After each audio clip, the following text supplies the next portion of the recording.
Hola, buenas tardes, buenas noches a quienes nos van a ver más tarde, buenos días. Bueno, estamos en el quinto día del encuentro latinoamericano integral de patrimonio funerario. Esto lo organizamos junto con Chispazos Literarios y mi revista Patrimonio Funerario.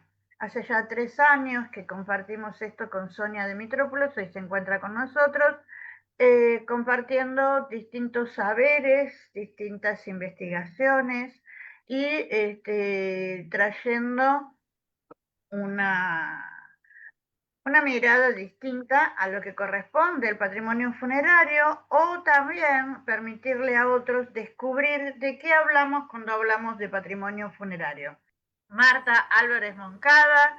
Marta es colega, es guía de la ciudad de Córdoba, así nos hemos conocido. Ha presentado un libro recientemente, Tesoros de Córdoba, 3 libros en realidad, que tienen 3 capítulos, no 3 capítulos, perdón, 3 tomos, y ha hecho un trabajo de investigación increíble. Y cuando yo le propuse si quería participar del tercer encuentro, me sugirió esta temática que es sobre los enterramientos dentro de la Catedral de Córdoba. ¿Me podés, a ver, ahí estamos. Acá tenemos, Marta, ya te estoy por dar la palabra para que vos puedas ampliar tu presentación.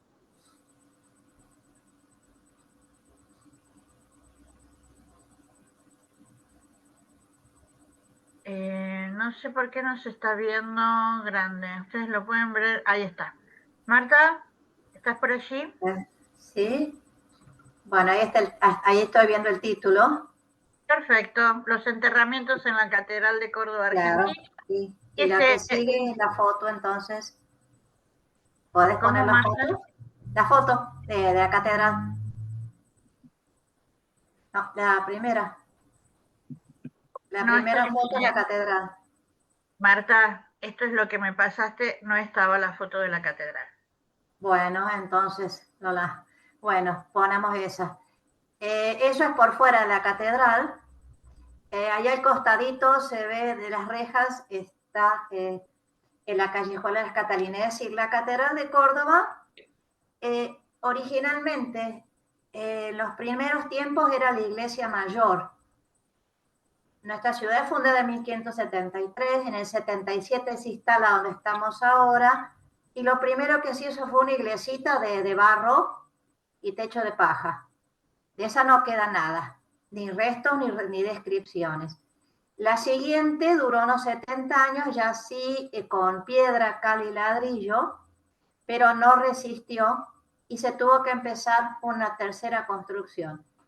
Mientras tanto, nosotros dependíamos del Virreinato del Perú y la catedral, la iglesia catedral estaba en Santiago del Estero, que está a unos 350 kilómetros al norte de Córdoba.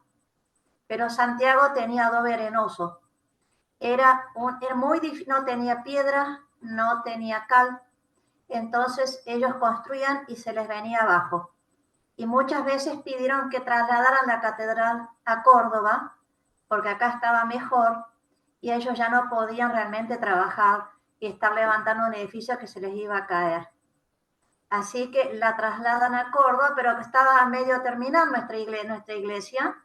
Así que el primer obispo en 1699 que traslada la catedral, se llamaba Mercadillo, tuvo que utilizar otras iglesias de la zona como su sede. Eso hasta que la pudieron terminar recién en 1782. Más o menos 100 años de trabajo les dio este edificio. Lo que estamos viendo acá era el cementerio de los canónigos, y que era, digamos, un costado de la iglesia. La iglesia está a la izquierda. ¿Podemos pasar a una foto siguiente? A la foto que sigue. Aquí está. Bueno, estamos dentro de la iglesia catedral, en la parte interior que no está abierta al público, pero a veces, digamos, si hay un grupo especial, si hay cosas, se puede, digamos, solicitar permiso. La capilla penitencial, aquí tiene la lista de los obispos desde 1570 en Santiago del Estero y después en Córdoba. Eso está la capilla y allí está, si seguimos a la foto siguiente, podemos ver la foto siguiente, tratamos de ver qué pasa, dónde están enterrados actualmente los obispos. En los primeros tiempos, fíjense que estamos hablando de 1753, cuando estaba más o menos a medias la iglesia catedral, había una bóveda de entierros debajo del presbiterio. Y era formado, tenía un lugar ahí para los entierros. Después de eso no se sabe nada, hasta que en 1930 piden que la nación les haga un nuevo lugar para depositar los restos de los obispos que estaban amontonados en cajas. Entonces les sugieren que hagan una capilla funeraria, pero no se hizo nada.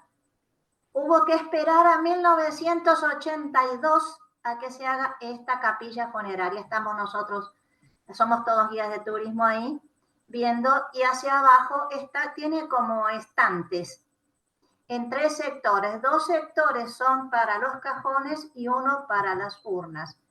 Y el cuarto sector es una pared doble que daría esa pared doble a la vieja cripta que quedó tapada debajo, digamos, debajo a la altura del presbiterio. Mientras que esta capilla sepulcral, ahí vemos, esa es una foto ven que ahí dice Speleotúnel. Speleotúnel es una de las mejores instituciones que investigan todo lo que es subterráneo en Córdoba. Yo lo busco mucho, primero a ellos. Ahí ven que son estantes, después el sector que les decía, para las pequeñas urnas, y el cuarto sector es una pared doble reforzada, y ahí daría a lo que era el viejo lugar de enterramiento debajo del presbiterio. Es decir, esto entonces es excepcional que la cripta sepulcral está debajo de la contrasacristía, que no es lo usual, pero se ve que era el lugar más práctico para trabajar. No se animaron las autoridades a trabajar en otro lugar por el temor a arruinar algo de la fundación de las partes de las paredes que tenía de 1700, este sector mejor. Entonces, esto es lo que se logró investigar con Speleotúnel. Si ustedes lo encuentran en Córdoba, es lo mejor que hay. Si nos volvemos arriba, en la parte ya pública, lo tenemos a Fray Mamerto Esquiú, que fue beatificado, ay, se me mete el gato, perdón, fue beatificado en 2021 por el Papa Francisco. Aquí están los restos de él y digamos que como él fue beatificado, se debió abrir esto y por suerte se pudo observar, tiene 3 niveles, 3 estantecitos. En un estante están puestos los restos de él, en otro las ropas, y en el tercero estante la tierra donde fue el enterrado provisoriamente. Él muere en el norte de Córdoba, viajando en tren. Tuvieron que parar y enterrarlo provisoriamente y luego traerlo a Córdoba. Hubo todo un movimiento muy extraño en ese momento de cómo es traído, cómo logran traerlo. Y aquí está la urna de él. Como fue beatificado, era necesario sacar algunos elementos de él para ser enviados a Catamarca. Fray Mamerto Esquiú era nacido en Catamarca y la ceremonia de beatificación se hizo allá. Entonces se debían llevar, entonces por suerte ahí se pudieron ver fotos de cómo es adentro, nunca lo habíamos visto abierto. El Papa Francisco beatificó a 3 personas, todas, a Fray Mamerto Esquiú, santificó el cura Brochero y beatificó a 2 mujeres más, todas, digamos, de Córdoba. Fray Mamerto Esquiú muere siendo nuestro obispo, por eso es que está allí, en un costado, en la capilla de Nuestra Señora de Nievas. Si seguimos a la próxima foto, vamos a la próxima. Aquí está, ven, ahí está, por suerte, fue rarísimo poder encontrar esas fotografías gracias a toda esa ceremonia de beatificación. Está el retrato de Fray Mamerto ahí a la derecha, y ahí están los 3 estantecitos que les decía. Esto es todo en la capilla Nuestra Señora de Nievas, que es el costado derecho. Entonces se alcanzan a ver un cuadro allí. Ese cuadro son de las escenas de la Virgen de Nievas. A un costado estas son las reliquias que fueron enviadas a Catamarca. ¿Sí? Se llama La Auténtica. El arzobispo de Córdoba certifica que estos son los restos. En ese momento era venerable Fray Mamerto Esquiú, un personaje importantísimo en nuestra historia, no solo de Córdoba y Catamarca, sino de Argentina. Pocos saben que era un gran educador y que logró pacificaba a las gentes, y sobre todo cuando se dictó la Constitución Nacional, que muchas provincias no la querían obedecer, y él discutía un poco algunas cosas que no quería nuestra Constitución, pero comprendió que debía aceptarse para pacificar el país. Y dio un discurso tan importante que fue enviado a todo el país, y eso ayudó a pacificar y que obedecieran la Constitución Nacional. Por eso lo llamamos el orador de la Constitución. Seguimos entonces a la próxima foto. Al costado de Fray Mamerto Esquiú tenemos aquí escrito en latín 1925, Bustos y Ferreira. No sé por qué acá está escrito Ferreira con I latina cuando él era con Y. No sé si es porque está escrito en latín o algo así. Pero el apellido Ferreira se escribe tanto con I latina como con Y. Aquí entonces generalmente cuando íbamos con los niños, entonces a veces les preguntábamos a ellos sobre los números. Entonces ellos ahí tenían que leer los números romanos y era un momento lindo con la maestra para que ellos vieran que era práctico eso de saber los números romanos. Como ven, falleció en 1925. Seguimos. Aquí tenemos, que les decía, a 2 mujeres beatificadas. La primera por Juan Pablo II, María de Tránsito Cabanillas, y ella está enterrada en el convento y la escuela que ella funda, atendiendo a las niñas más pobres de los barrios más miserables de Córdoba. Era un barrio San Vicente, tenía la parte elegante, que eran las quintas, y la parte miserable. Por eso quizás no se vea, la niña le está abrazando y la madre tiene una canastita. Eso es porque la madre tenía que salir con su canasta a pedir limosna y pedir alimento para sus niñas, para las niñas que ella protegía en ese barrio y que les educaba en la escuela. Y aquí tenemos una reliquia de ella, que eso está en la catedral, bien al sector, a la izquierda. ¿Está? Entonces, esto es el año 2002. Si seguimos, también aquí lo tenemos a nuestro primer santo, a San José Gabriel de Rosario Brochero, o sea, el cura Brochero, famosísimo por su evangelización en lo que se llama tras la sierra, o sea, detrás de las sierras grandes. Aquí tenemos una estatua de él, hecha, la mayoría de las estatuas del cura Brochero y de estatuas de, digamos, de algunos beatos y santos de Corque de esta época, fueron hechas unas en Altagracia y otras en Carlos Paz, son los 2 lugares donde se han hecho. Este creo que de Cordero Salvador, que es de Carlos Paz, con un pequeño hueso, aquí lo tenemos de Brochero. Esto es aquí ya fue el Papa Francisco en el año 2016. Es el primer santo que tenemos en Córdoba. Hay otro santo argentino, pero es un santo que vivió en España. Aquí la tenemos a la beata, también beatificada por el Papa Francisco, la Madre Catalina de María Rodríguez.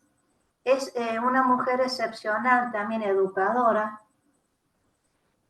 lo raro es que ella era viuda, había tenido una hija que se les murió, ella se dedicó a atender a su esposo, que era un hombre bastante conflictuado porque era un militar y no había quedado bien, y educó a sus dos hijastros, de un varón que después murió y una niña.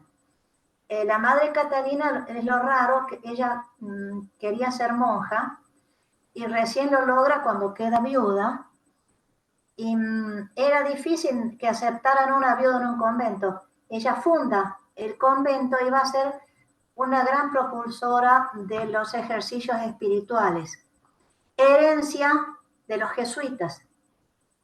Y ella justamente era pariente de uno de los presidentes argentinos que logra que los jesuitas regresen por primera vez. Habían sido expulsados en 1767. Rosas los llevó de vuelta y los expulsó nuevamente. Y esta segunda vez, gracias a la influencia de Madre Catalina, ella logra que regresen nuevamente a Córdoba. Para eso los jesuitas debieron renunciar a reclamar todos los bienes que tenían, solo pidieron su iglesia y su residencia, nada más. Y renunciaron a todo lo demás.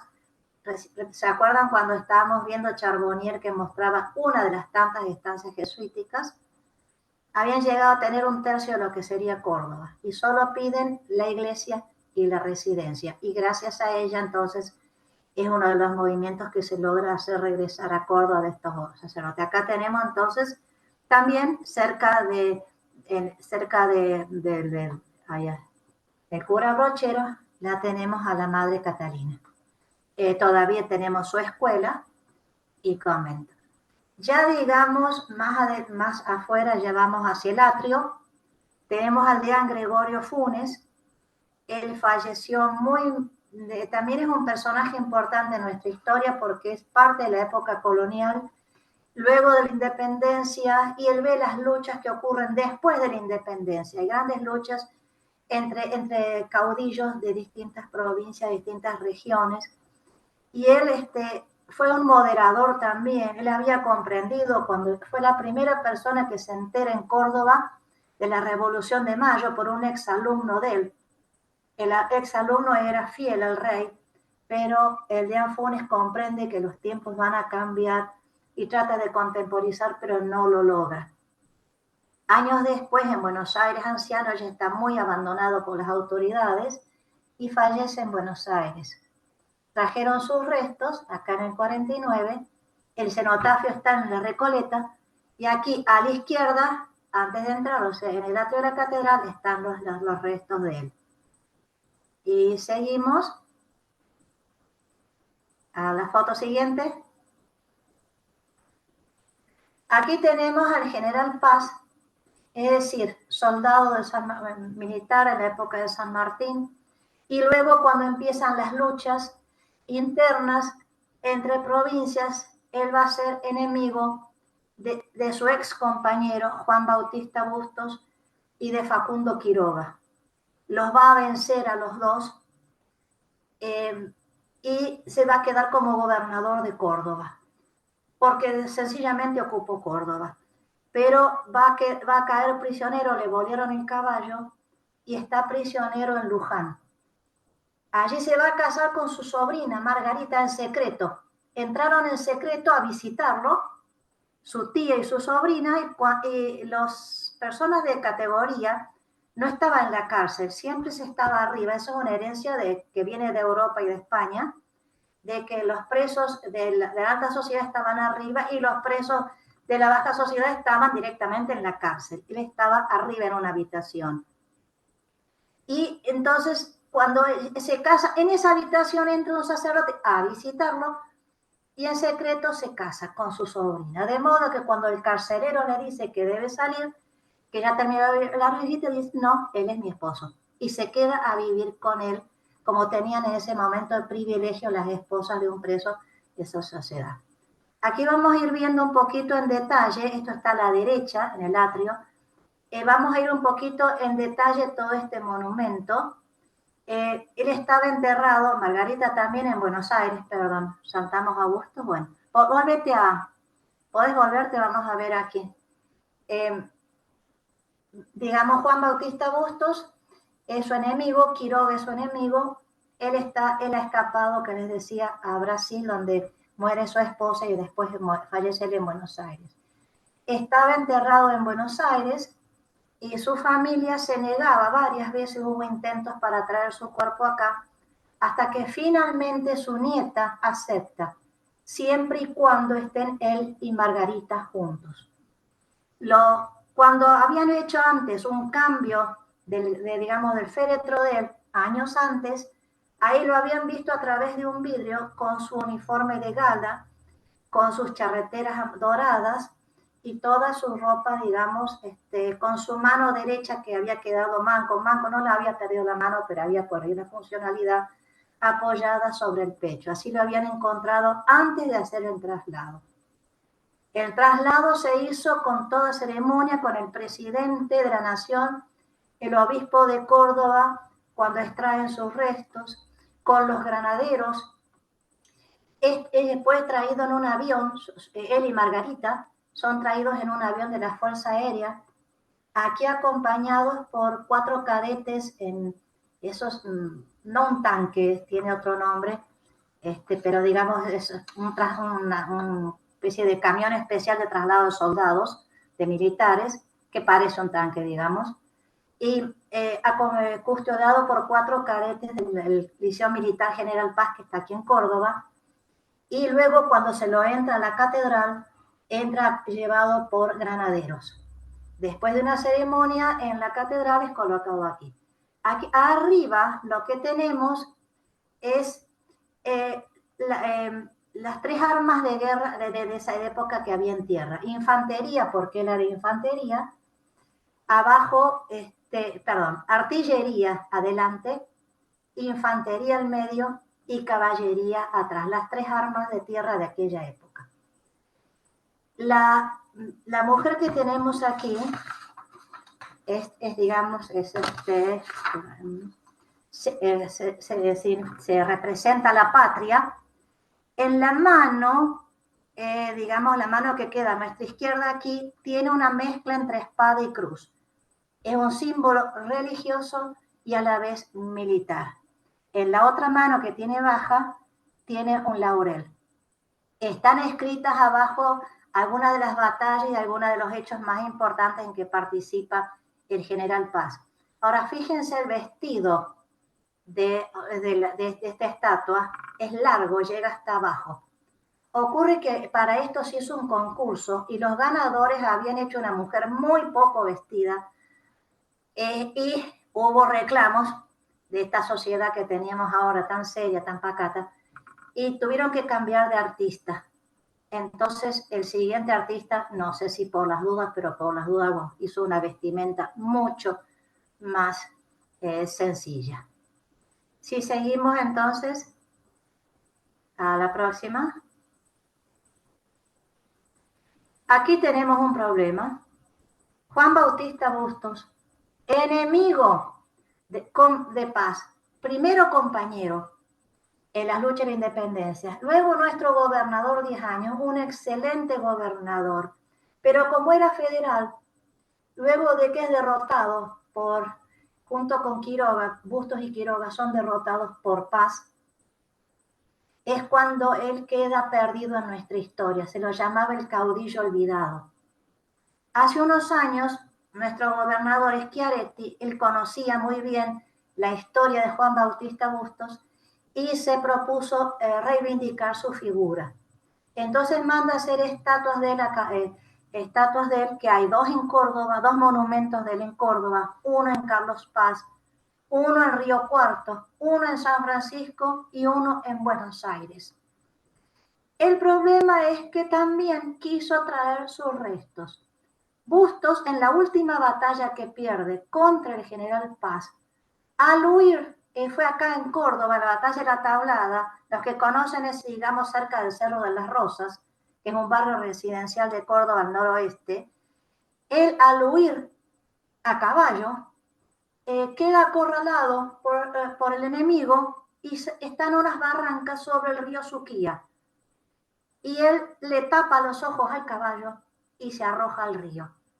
Se salva, pero el golpe entre las heridas que tiene y el golpe cuanto da contra el río, tiempo después le van a causar la muerte. Él alcanzó a huir hacia Santa Fe, la provincia hacia el este, a unos 300 kilómetros de Córdoba, logra refugiarse por el gobernador de Santa Fe y muere a los 6 meses.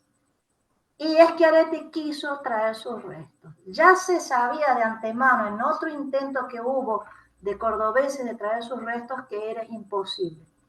Pero fue tal la insistencia del gobernador y buscaron sus restos en la iglesia donde estaba enterrado, medio que sin permiso. La Junta Nacional de Historia dice que no se pueden encontrar los restos. Los descendientes de Juan Bautista Bustos, aquí no se pudo hacer ADN por los años que habían pasado.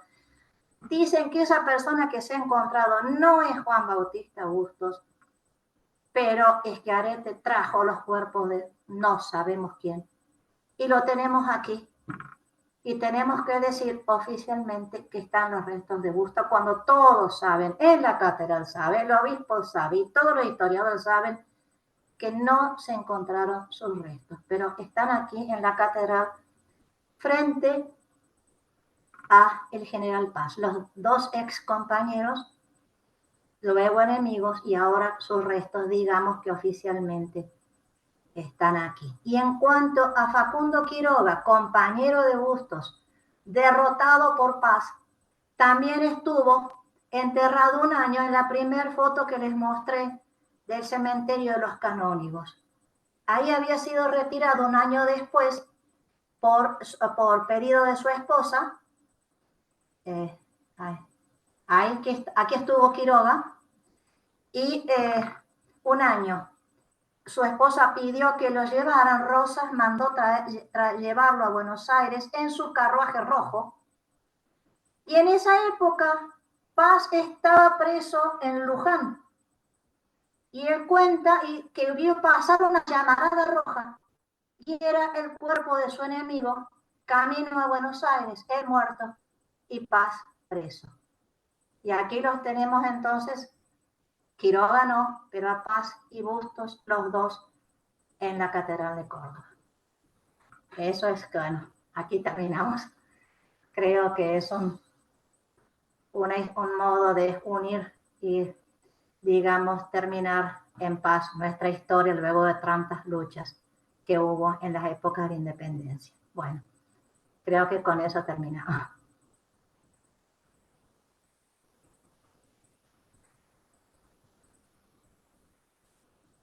Bueno, terminamos, Graciela.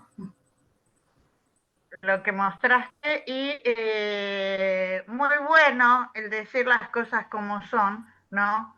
Y no seguir sosteniendo determinadas frases que se utilizan de una manera oficial para la nada, porque hoy por hoy se sabe que no está ahí como las maestras de Sarmiento, que yo sigo diciendo, y otra parte oficial siguen diciendo que están en el cementerio. Así que te agradezco No, muchísimo, un gran trabajo bueno, y sé que vas a tener más cosas para contarnos en nuestro bueno, patrimonio funerario de todas las iglesias que has recorrido y te invito para que puedas dar una charla mucho más distendida sobre tus 3 libros de los tesoros de Córdoba. Así que bueno, cómo no, seguimos entonces, ya veremos otra charla y otro día. Gracias a todos. hablamos después. Nos debemos un café, pero bueno, este año Exacto. se nos ha Siempre lo pasado por... venimos debiendo 12 meses. Siempre Bueno, surge algo, muchísimas pero bueno, gracias, espero que les haya agradado a todos. Marta. Bueno, Sonia, hemos llegado al quinto día de nuestro tercer encuentro, con algunos problemitas técnicos, pero todo se subsanó. Hermosas ponencias, un gran conocimiento hemos tenido todos a partir de este día y cosas para profundizar, nueva gente que se ha incorporado al plantel de estos encuentros. Así que no sé si querés decir algunas palabras o cierro yo directamente, Sonia.